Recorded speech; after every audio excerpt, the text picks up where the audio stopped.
Sa simula ng kabanata, makikita sina Dragon Lord at Sword Lord na nag-uusap sa gilid ng bangin sa eksaminasyon noon.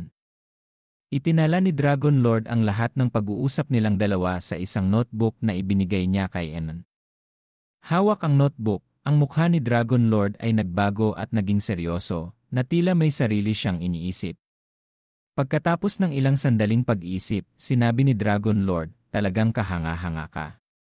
Miyembro ko na siya, pero gusto mo pa rin siyang ibahagi ko bilang isang mutual na disipulo." Natawa si Sword Lord nang marinig ito. Huwag kang maging makitid ang isip.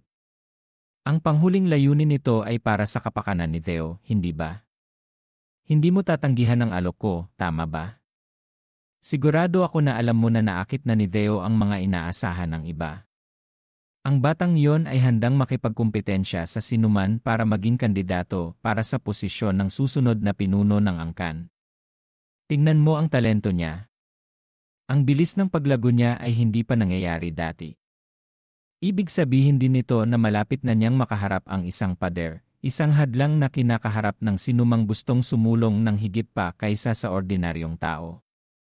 Hawak ang notebook, sinabi ni Sword Lord ng may kumpiyansa. Tutulungan ito ni Theo na malampasan ang pader na iyon, kaya ang kooperasyon na ito ay siguradong magiging makabuluhan.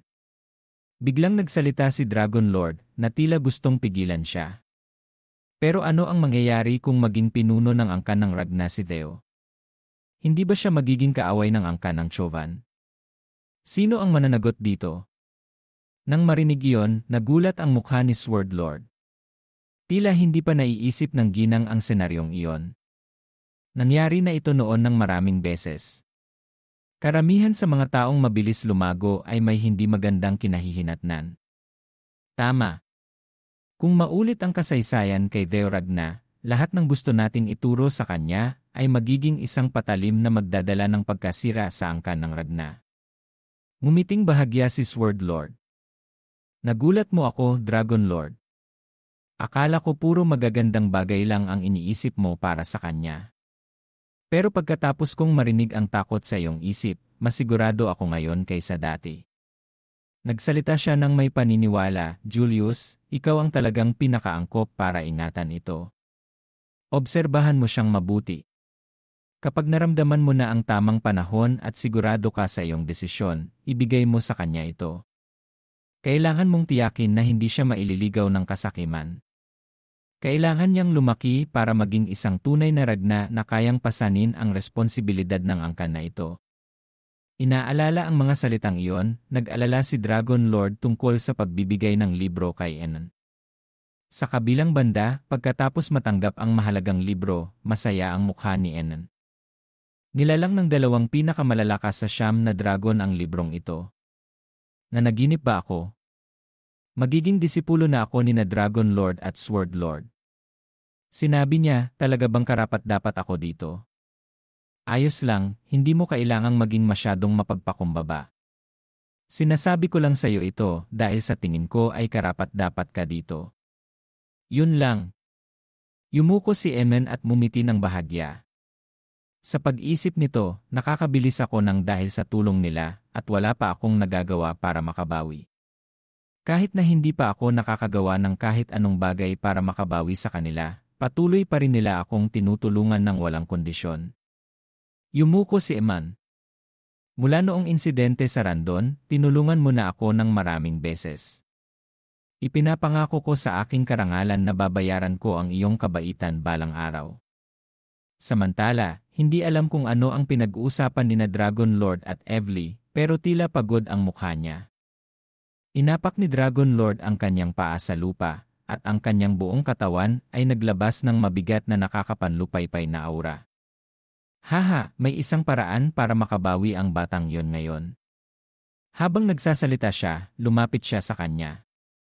Halika rito at maglaban tayo. Matagal na rin mula noong nagkaroon ako ng ganito kasayang laruan. Ay hindi, isang mahusay na disipulo. Hindi ko kayang tawagin ang sarili ko na isang commander kung umupo lang ako dito, hindi ba? Hahaha, ang tunay na aralin ay nagsisimula pa lang. Nagulat si Enon. Talaga bang kailangan kong lumaban sa kanya? Sumugod siya ng may buong lakas, at umalingaw-ngaw ang tunog ng banggaan sa buong lugar. Magaling, mas mabilis pa. Sa likuran, umalis si Evelyn ng tahimik. Mabilis niyang nilock ang pinto. Mukhang binayaran na ng commander si Evelyn. Tulungan mo ako, Evelyn. Pasensya na po, young master. Ito ang utos ng commander, kaya hindi ako makakatutol. At sa gayon, nakulong si Emil sa loob ng arena buong gabi kasama ang commander. Naglaban silang dalawa hanggang sa hindi na makatayo si Enan. Nang sumunod na umaga, dumating si Evelyn at binuksan ang may tanikala na pinto. Dahan-dahan siyang pumasok, nagkasala ang mukha niya. Nanlaki ang mga mata ni Evelyn dahil sa gulat, na tila hindi niya inaasahan ito. Sa harap ni Evelyn, makikita si Enan na napakalungkot. Matapos makipaglaban kay Dragon Lord, nakaupo siya roon na parang nawala ng buhay. Young Master Deo, ayos ka lang ba? Dahan-dahan siyang lumapit sa kanya nang may nakakaaliw na boses. Sa tingin ko, sumobra ang commander sa pagkakataong ito. Sumobra lang. Mas importante, tulad ng sinabi mo noon, ikinulong ko ang pinuno sa nakaraang insidente sa bilangguan sa ilalim ng lupa.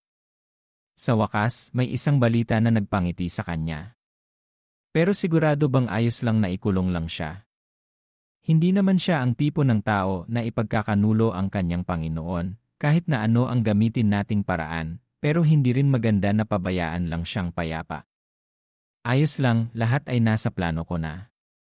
Lumapit si Emin kay Evelyn at bumulong ng isang bagay na tila alam niya kung paano gagamitin ang bihag na ito. Kahit na hindi alam kung ano yon, nagulat din ang mukha ni Evelyn nang marinig ito. Paglipat ng eksena sa palasyo ng pulang bulaklak, dahan-dahang pumapasok si Eman sa lugar ng pagsasanay. Maligayang pagdating. Nagpakumbaba si Theo. Isang karangalan para sa akin na makita ka, ginang ng palasyo ng pulang bulaklak.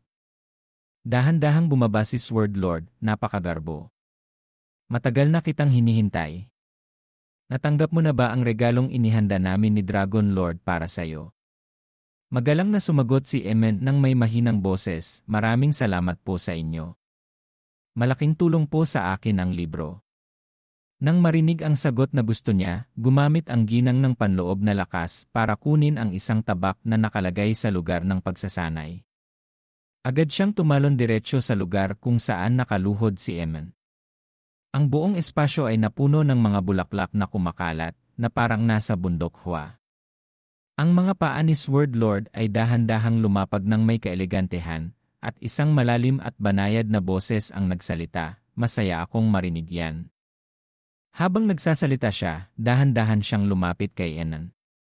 Gusto kong ipagpatuloy ang pagtuturo sa iyo tungkol sa mga pamamaraan ng espada na madaling makaligtaan ng iba.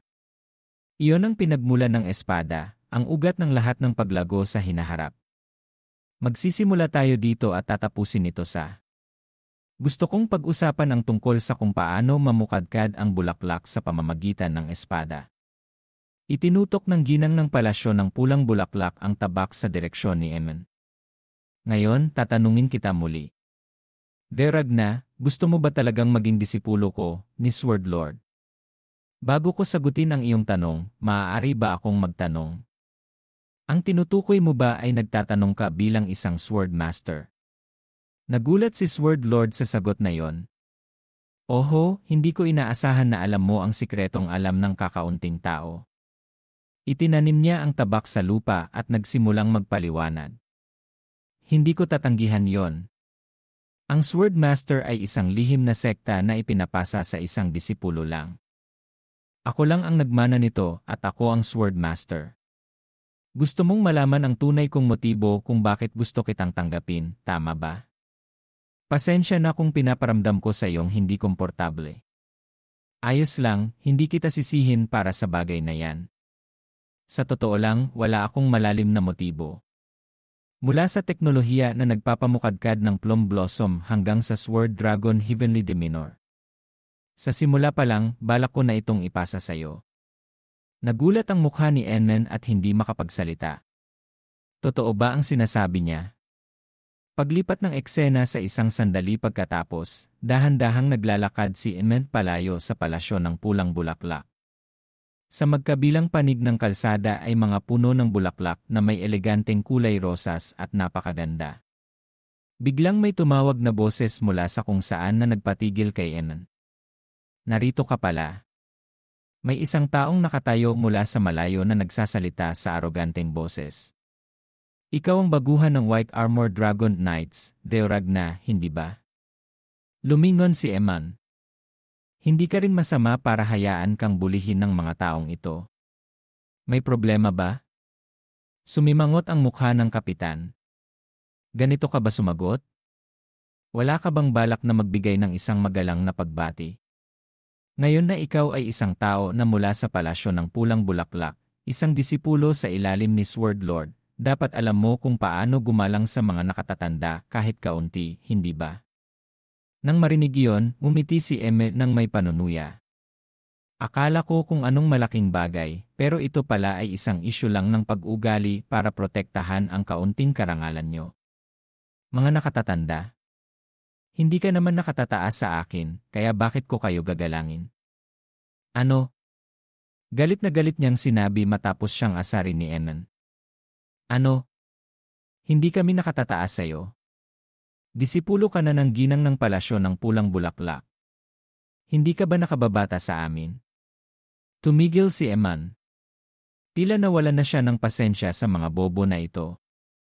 Mukhang may maling akala kayo tungkol sa isang bagay.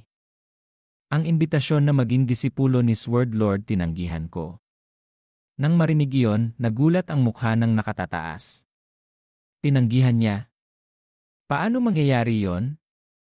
Ang desisyon ba na tanggihan ang imbitasyon ni Sword Lord ang magiging turning point para dalhin si Deoragna sa tuktok ng kaluwalhatian, o ito ba ang simula ng isang hindi maiiwasang trahedya?